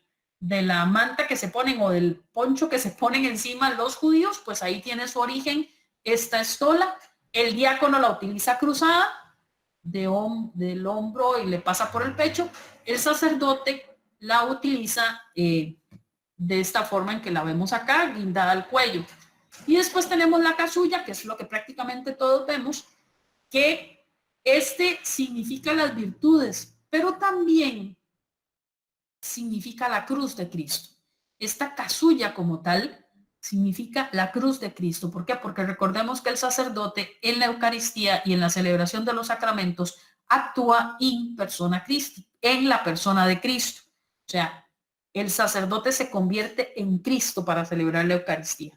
Pues los colores litúrgicos que se utilizan de estos ornamentos, tanto de la estola como de la casulla, tenemos el blanco, que se utiliza en el tiempo de Pascua, por supuesto, y en las grandes fiestas de Jesús y María, aunque en las de María también ya se utiliza el celeste. El morado, que se usa en Adviento y Cuaresma y en las celebraciones penitenciales en los funerales, aunque también se utiliza el negro. El rojo, que se utiliza el Viernes Santo, en Pentecostés y en las fiestas de los mártires, y el verde, que se utiliza en el tiempo pascual. Este es un pensamiento, un deseo, que cada domingo al celebrar la Pascua sepamos ver las huellas que fue dejando Dios a lo largo de la historia para que este magnífico ministerio sea aún más grande y hermoso todos los días. Y con esto, queridos hermanos, terminamos la ponencia de hoy. Así que espero no haberlos dormido. Gracias, Caro. De hecho, creo que no, porque estuvieron bastante activos en el chat. Bueno, creo que el hermano Eric ha estado respondiendo varias de las dudas o consultas que han surgido en ambos chats, en este de Meet y en el de WhatsApp. Entonces, damos ahora el espacio por si alguien desea hacer algún tipo de consulta, algo que tal vez no le haya quedado claro sobre el tema, alguien que desee consultar al aire.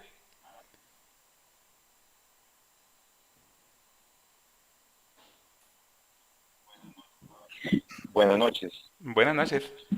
¿Me escuchan? Sí, perfecto. Mi nombre es Axel Alvarado. Dígame, don Axel. Don Axel o don Edwin. Es Axel el que habla. Dígame, es que no es que don Edwin tenía el micrófono encendido, entonces no se te entendía. Dime. Sí, no, es que, perdón, usted dice que usted tuvo la experiencia de celebración de 3 Pascuas con algunos judíos, me imagino que fue en Jerusalén. Yo quisiera saber cuántas veces... aquí en Costa Rica. Fue aquí en Costa Rica, ok. Sí. Yo quisiera saber cuántas veces, así lo escribí en el chat, cuántas veces ellos mencionaron el nombre de Jesús y qué hacían para adorar a Jesús. En primer lugar, el judío no cree en Jesús. Recordemos que el judío todavía sigue pensando que el Mesías no ha venido. Entonces, ellos no hablan de Jesús. Ellos incluso eliminan completamente la palabra Jesús recordemos que al final, en el momento de la resurrección, ellos sobornan a los soldados romanos para que digan que el cuerpo fue robado. Ellos no creen en Jesús. Entonces ellos siguen celebrando su Pascua común y corriente, sin llegar a tomar la quinta copa, que es la copa de Elías cuando llegue el Mesías. Ellos siguen esperando al Mesías. Incluso su calendario no es igual al de nosotros. Nosotros tomamos el calendario años después de Cristo y años antes de Cristo. Ellos siguen con su calendario seguido sin tomar el después de Cristo. ¿Te queda claro, Axel? Sí.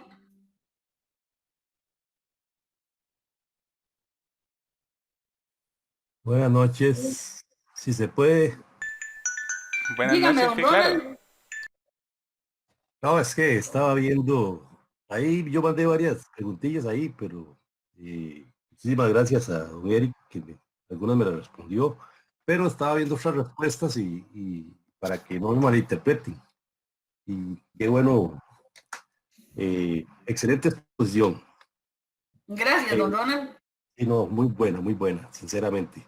Pero sí me llamó la atención porque estaba leyendo varias hermanas que me hacen una observación. Es cierto, nosotros incluso una de las frases que por cierto no la escuché, o me parece, creo que sí la mencionó Weiler, eso de que somos llamados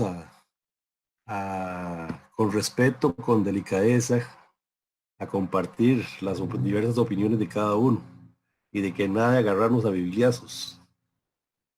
La frase por ahí está incluso como una caricatura, muy buena, pero Así, es que me llama la Dios atención. guarde los excomulgos y los veo agarrándose a bibliazos. No, pero precisamente por eso, sabe que yo soy quitado para el micrófono, pero sí me llamó la atención varias respuestas que tal vez se están malinterpretando. Cuando, eh, cuando yo digo, porque Carolina, usted hizo ver de que había participado en más de una ocasión en la Pascua judía. O sea, si sabemos que los judíos no creen en Jesús, cierto, como cristianos tenemos que aceptar y con amor, tenemos que aceptar participar en cualquier tipo de actividad de todas aquellas personas que no tienen nuestras creencias, incluso las de los ateos. O sea, si me invitan a una cuestión donde yo sé que no creen en Jesucristo y no creen en Dios, pues yo con mi reserva y mi respeto nada más participo, pero no me estoy convirtiendo a ellos. O sea, simplemente como una cortesía, como una cortesía.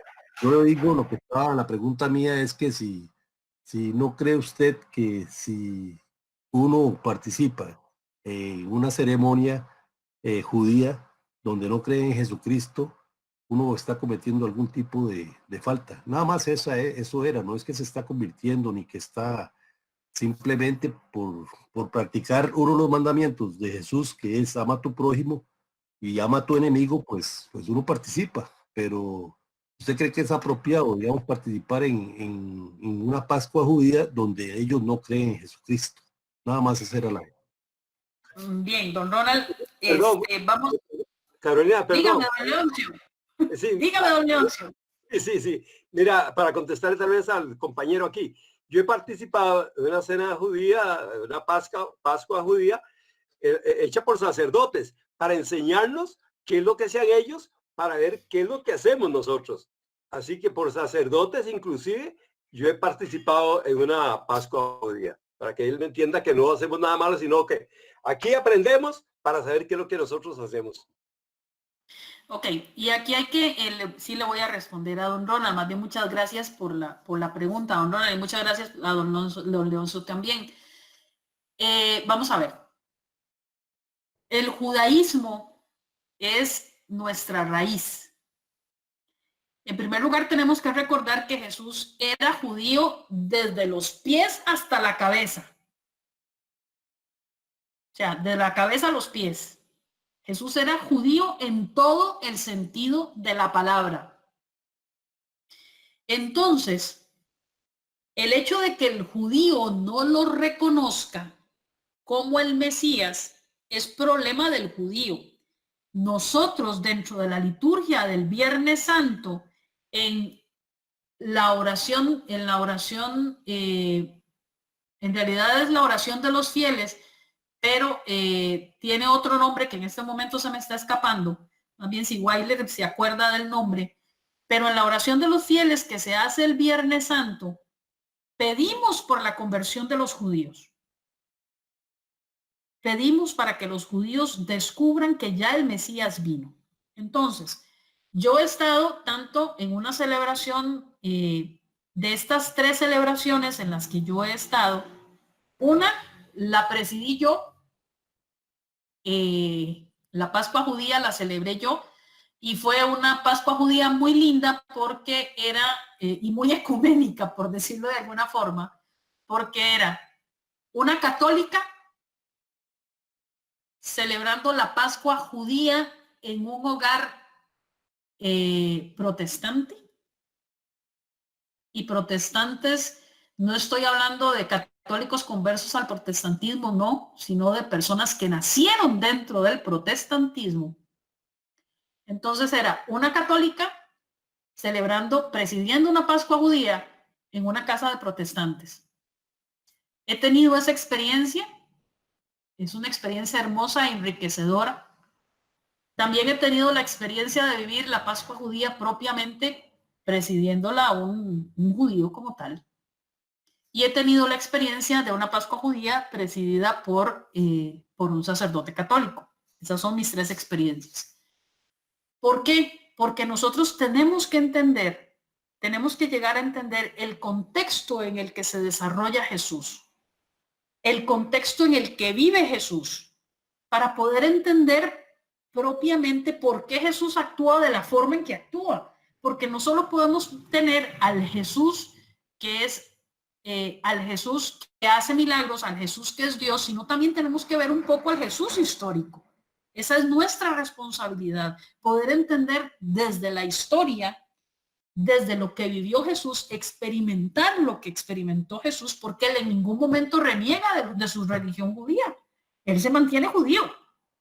Él sigue siendo judío, él muere como judío. Lo que pasa es que es el judío que es el Mesías.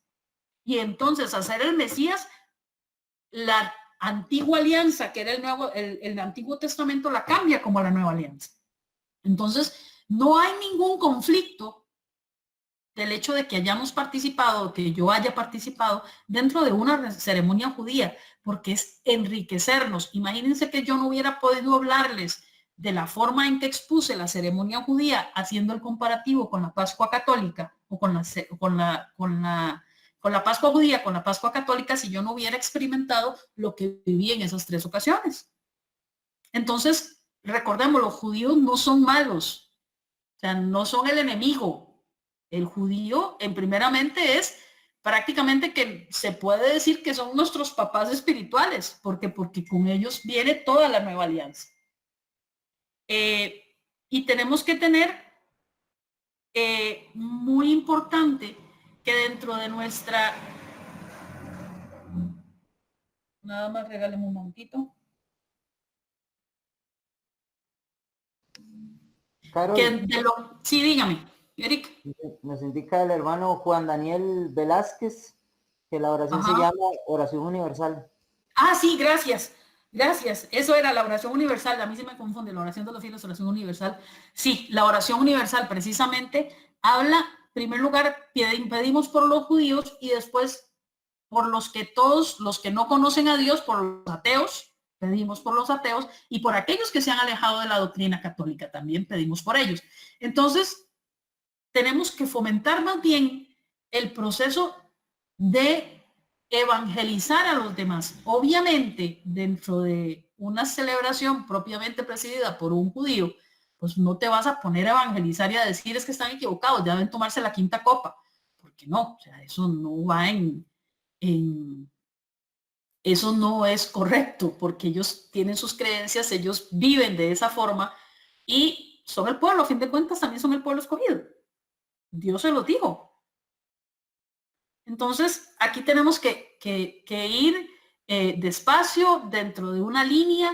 Esto es hacer ecumenismo, esto es hacer irnos adentrando un poco más en el conocimiento de ese Jesús histórico, de ese Jesús que transforma el judaísmo, la antigua alianza en la nueva alianza. Entonces por ahí sería mi respuesta. Muchas gracias. Por eso precisamente ¿Puede participar, no?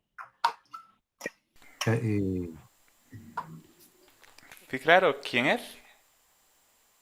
No, don Ronald, que está dando las gracias. Sí, y luego alguien dijo que si podía participar.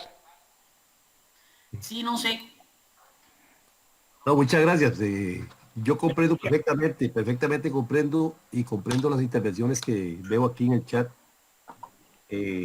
Mi inquietud no iba por ese lado, y menos hacer un foro, pero que ese anecdótico, esto que usted está indicando, puesto que, o sea, se trata de defensa de la fe. Exactamente. Por eso, defensa de la fe, ¿qué anecdótico resulta esto? De que defensa de la fe y no podamos llegar a donde los hermanos y hacerles ver el error en que están. Porque hay que saber llegar, don Ronald. Hay que saber llegar. Y recordemos una cosa muy importante. Y lo decía San Francisco de Asís. Hay que evangelizar y hay que predicar en todo tiempo y lugar. Y si es necesario, utilizar las palabras. Ahora sí me escuchan, ¿puedo participar? Dígame, don Axel. Es que toqué el botón y se me fue. Entonces el compañero Edwin, el hermano Edwin, creo que es el que acaba de participar. Yo tenía una misma pregunta, pero estoy de acuerdo con un Jesús histórico, pero no quiero también entrar en controversia, como él lo decía, y hay que utilizar bien las palabras, ¿verdad? Para no herir sensibilidades, ¿verdad? Pero es que en una charla anterior se había dicho que cuando se llegaba a un templo, había que preguntar, antes de entrar al templo y rezar y participar de la Eucaristía, había que preguntar si los hermanos de ese templo creían en el Papa. Si no creían y veían al Papa como el representante de Dios en la tierra, entonces no eran católicos, y aconsejaba el hermano que participó en esa charla no entrar y no participar. Entonces, por eso también es la pregunta mía. Yo no tengo ningún inconveniente de entrar a una sinagoga. Lo mismo lo he hecho entrando a mezquitas también. Pero aquí viene la pregunta. ¿Por qué entrar a una sinagoga y por qué no poder entrar a un templo, por ejemplo, de la iglesia anglicana o de la iglesia adventista o de un templo incluso protestante? ¿Por qué no? ¿Por qué a la sinagoga sí y al de los otros hermanos, llámese como se llame, no se puede? ¿Y por qué y la segunda pregunta es, ¿por qué usted considera que los judíos son el pueblo elegido? Bueno, nada más hasta ahí la pregunta, porque dicen de que el compañero Weiler dice que excomulga a los que tratan mal a otros. Bueno, No. ya hubiera excomulgado un montón cuando yo hice un comentario en el chat y me llovieron, bueno, pero en realidad esto es conocer, es para aprender, que yo pregunto. No, Axel, yo lo decía a modo de chota, la chota popular costarricense. Sí, Ajá. yo lo entiendo. Okay. Pero en realidad es para aprender. Uno quiere aprender. Claro, y ese es el propósito. Ok. Pero no se trata de iniciar un foro, tampoco ni entrar en conflicto. Gracias. Ok, Axel, te respondo.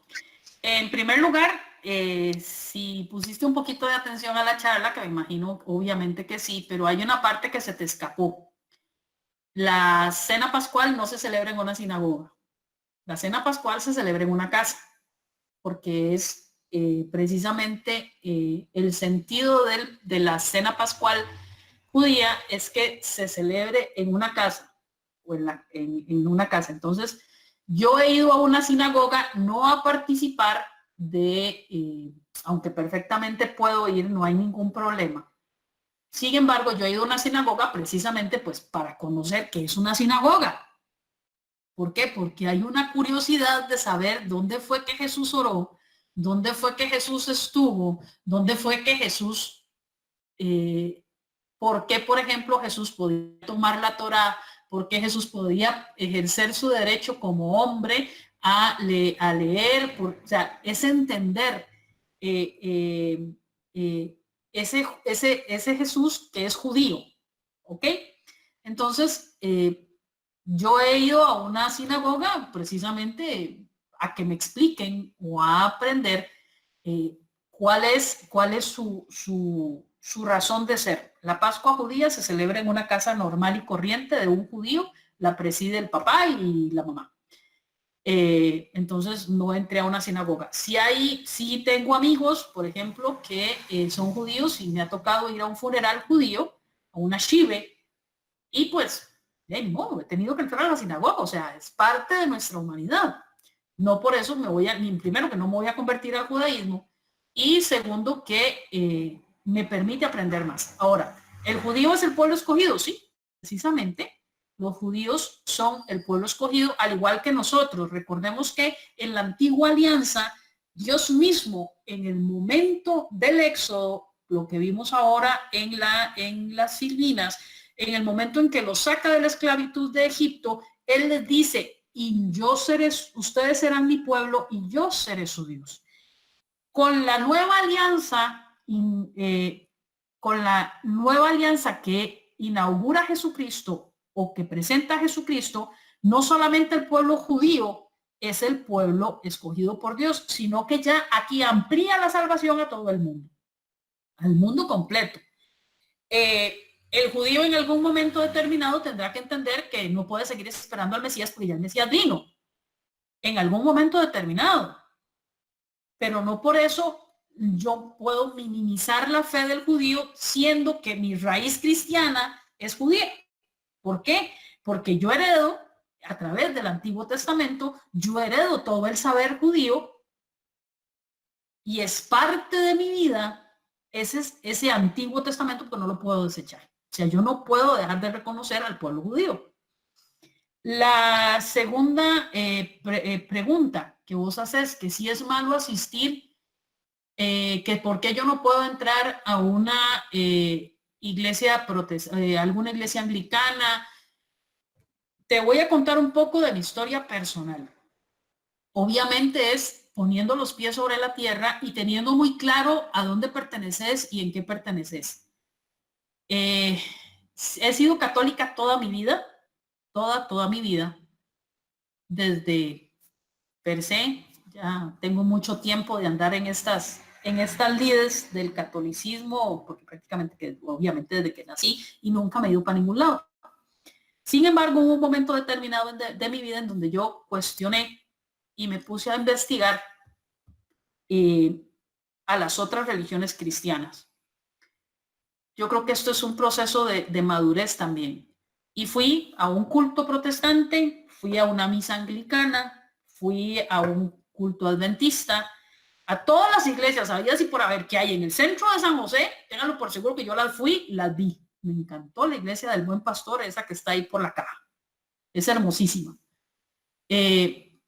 También fui a la primera iglesia adventista, también fui a Asambleas de Dios, aunque ustedes no lo crean, porque tengo amigos y tengo compañeros de trabajo que era precisamente la casa donde celebramos esta Pascua judía, pero en el sentido de que si yo no, vamos a ver, en el sentido de conocer la realidad que ellos viven, no en el sentido de que yo vaya, por ejemplo, a sustituir la misa del domingo porque fui a un culto, o que yo vaya a sustituir la Santa Eucaristía diciendo que fui a la sinagoga, a una celebración de la sinagoga. Eso es lo que no puedo hacer. Yo no puedo sustituir una cosa con otra. Yo puedo asistir a un culto, puedo asistir a una iglesia anglicana, puedo hacerlo, siempre y cuando la asistencia a esas celebraciones no carcoman o no le quiten el valor que tiene la Santa Eucaristía para mí y el valor de los sacramentos. Yo puedo ir como mera experiencia, acompañar, puedo ir incluso a evangelizar con mi testimonio. Pero el hecho de que yo vaya ahí no implica que yo vaya a renegar de mi propia fe, porque si no, entonces me estaría convirtiendo en otra cosa. Entonces, para agregarte, Axel, aquí es muy importante tener la madurez para poder entrar a cualquiera de esos lugares. En segundo lugar, es necesario que cada uno de nosotros midamos nuestro cómo está nuestra fe, de tal forma que podamos ir a esos lugares como un testimonio de un cristiano, pero que eso no nos quite lo otro que ya tenemos. O sea, que no vayamos a cambiar, como dicen vulgarmente, la mamá por una chancha. Pero tomando en consideración todos estos aspectos de mero conocimiento, de mero interés, de mero saber, en el caso de los judíos, cómo vivió Jesús. Porque eso me permite más enamorarme de Jesús, porque eso me permite más adentrarme en el misterio de Cristo. Porque para poder evangelizar, por ejemplo, a los demás, tengo que conocer su realidad, la realidad en la que viven. Si no, no puedo hacerlo. ¿Estamos claros, creo, por ahí? Gracias por la información. Yo no comparto todo, pero yo soy tolerante y yo respeto su opinión, pero sí he aprendido mucho. Muchas gracias. En realidad sí me gustó mucho su participación. Gracias. Con gusto, don Axel. Quería preguntar. Dígame, don Manuel.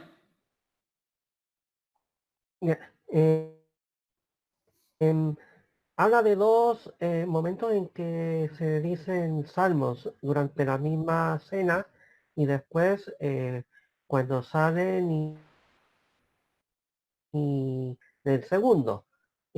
¿Sabe qué salmos se rezaban? Sí, ya te digo cuáles son los salmos que se rezaban. De hecho, es solamente un momento en donde se rezan los salmos. Y, por ejemplo, uno de los salmos que conocido por todos es "Qué alegría cuando me dijeron vamos a la casa del Señor". Ese canto que para nosotros es muy común como canto de entrada, eso es un salmo, ese es uno de los salmos. El otro salmo, por ejemplo, es el salmo aleluyático. Este es el día en que actuó el Señor, el salmo 117. Esos son los salmos que se utilizaban dentro de la liturgia pascual, propiamente dentro de la celebración de la cena pascual.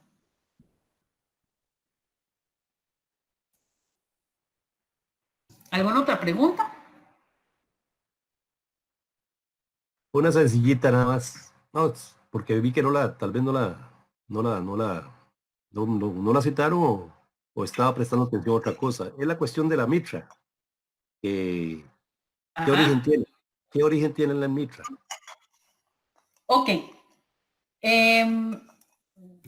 Si dentro de la liturgia propiamente judía, el sacerdote judío utilizaba en la cabeza una especie de corona que se traduce a lo que es conocido nosotros como la mitra. La mitra, ¿qué quiere decir? Vean que tiene esa forma puntiaguda. Esa forma puntiaguda lo que significa es que la vida tiene que fluir hacia Dios. Por eso es que la mitra es puntiaguda. ¿Por qué usan el solideo o el kipá? Porque recordemos que el hombre es cabeza de la iglesia, cabeza de la familia, bueno, en realidad cabeza de la familia. Y al ser cabeza de la familia, se pone el kipá para recordar que solamente que no pueden ser igual a Dios. Por eso es que también se usa el solideo. Y se usa la mitra precisamente para simbolizar que todos nosotros debemos de tender a Dios. Ese es el significado, así a grandes rasgos y a grosso modo, de lo que es la mitra. Gracias. Un gusto. ¿Alguna otra pregunta? Porque yo creo que ya nos pasamos del tiempo. Ya Pues, los pobres que viven abajo, sí, los pobres que viven en el sur ya están dormidos. sí, pobrecitos. Bueno, Ya estamos llegando al ranking como a la segunda clase más larga de todo el curso. Entonces, Espero que la de la otra semana no.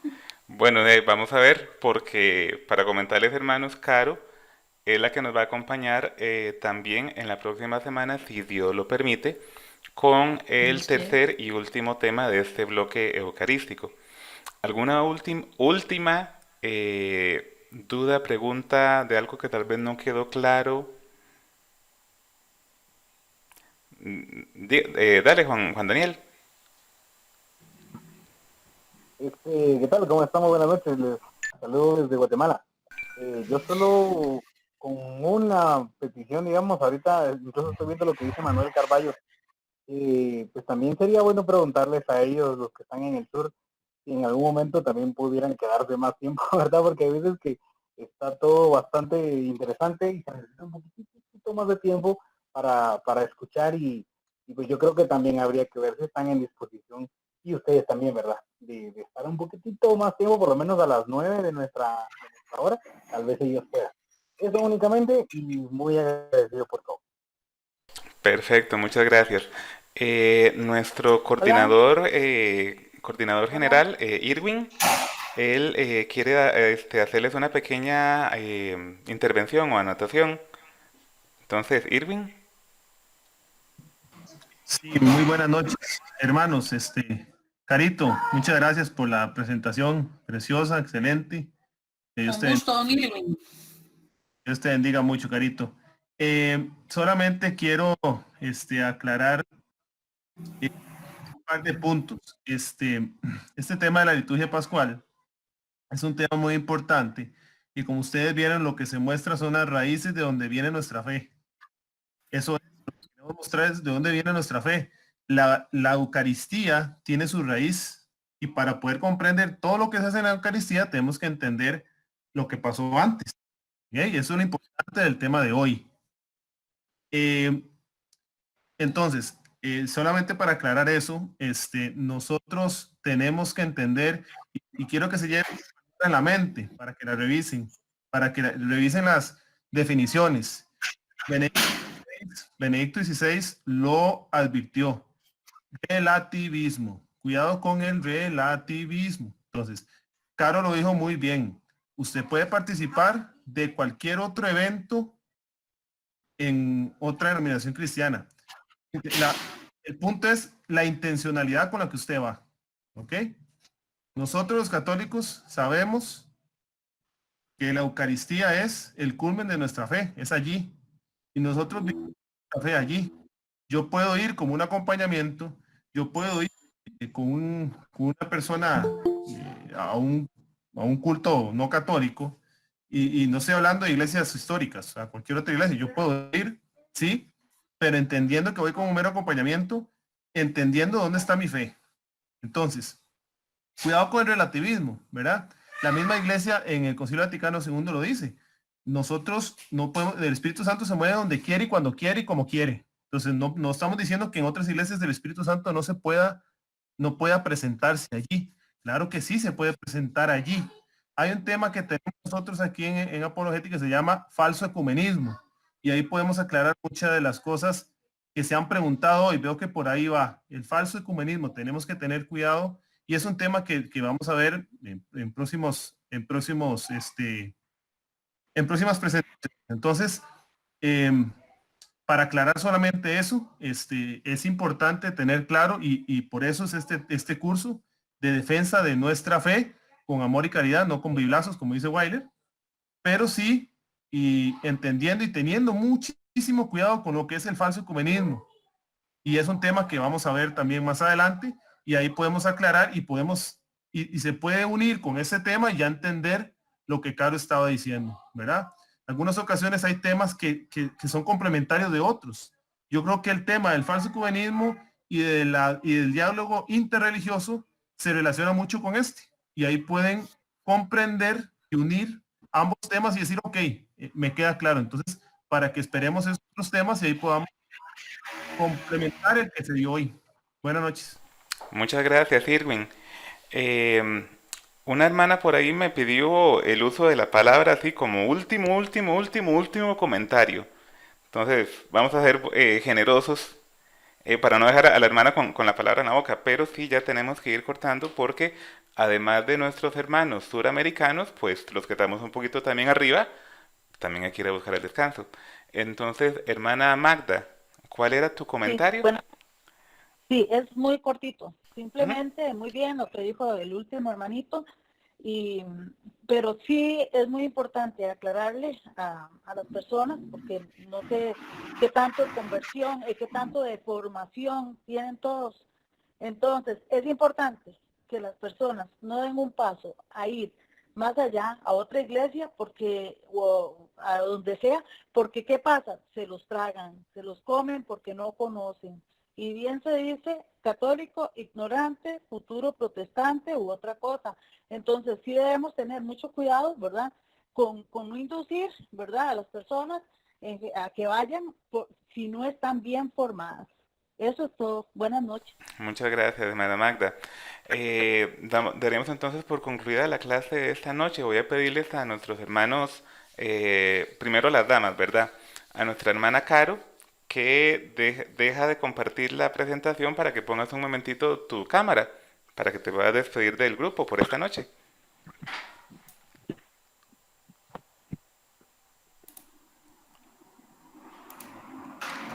Caro, Listo, chiquillos, ya me ven, ya me ven. todavía no.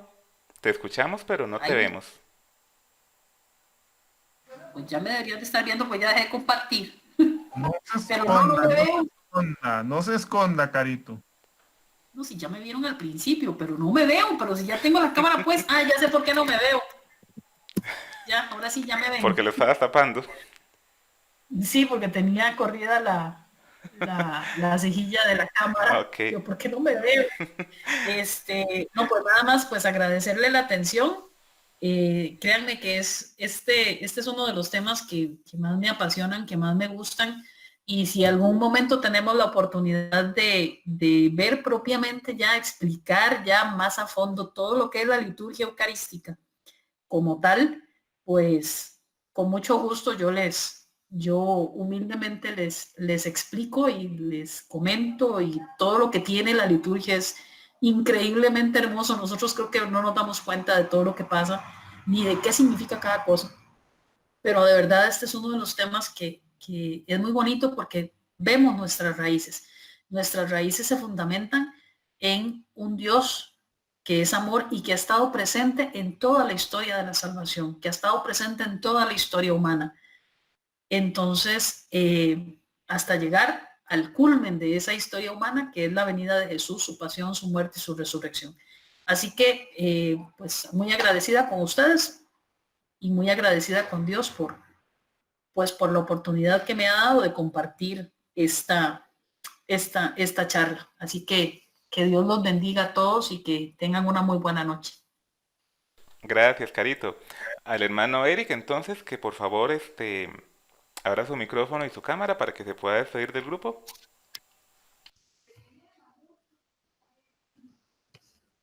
¿Me ven?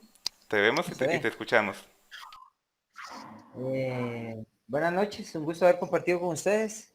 Esperemos que todo esto que se haya dicho sea para formación de cada uno y que lo atesoremos, porque la Iglesia Católica es sumamente maravillosa. Yo tengo la creencia que puedo pasar toda mi vida en la iglesia y no voy a terminar de aprender. Entonces estos espacios son muy buenos como enriquecimiento personal y para amar nuestra iglesia. Saludos. Gracias, Eric. Y entonces al hermano Ron, al que le había pedido al inicio, si nos puede colaborar con la oración de cierre. Con mucho gusto. Y haciendo la observación que primera vez. Para todo en la primera No, vez. sí. La imagen pasa porque con esta pandemia ya soy un hippie. Tranquilo, tranquilo. Ok, no, darle gracias a Dios, gracias Señor por los conocimientos que hemos adquirido a través de todos los que hemos intervenido. Gracias por la salud, gracias por la tecnología y gracias por iluminarnos en tu palabra. Bendice, Señor, a cada una de las personas que hemos participado y a aquellos otros que se han retirado. Que el Señor los acompañe, que el Señor proteja a cada uno de los países y que el Señor, la Virgen Santísima, la Virgen María, interceda y en nombre de Jesús se detenga esta pandemia y podamos, si Dios quiere, volvernos a reencontrar en forma presencial. Padre nuestro que estás en el cielo, santificado sea tu nombre. Venga a nosotros tu reino, hágase, Señor, tu voluntad, así en la tierra como en el cielo. Danos hoy nuestro pan de cada día, perdona nuestras ofensas, así como nosotros perdonamos a los que nos ofenden. No nos dejes caer en tentación y líbranos de todo mal. Amén. Dios te salve María, llena eres de gracia, el Señor es contigo. Bendita eres entre todas las mujeres, bendito sea el fruto de tu vientre Jesús. Santa María, Madre de Dios, ruega por nosotros los pecadores, ahora y en la hora de nuestra muerte. Amén. Bendiciones a todos y que el Señor me los acompañe y felicitaciones a Carolina, muy excelente la exposición. Muchas gracias, hermano Ronald. De parte del Ministerio de Apologética Católica San Francisco de Sales, les damos las gracias por habernos acompañado. Si Dios lo permite y nos deja llegar con vida, mañana les estaremos compartiendo esta grabación. Que tengan todos muy buenas y santas noches.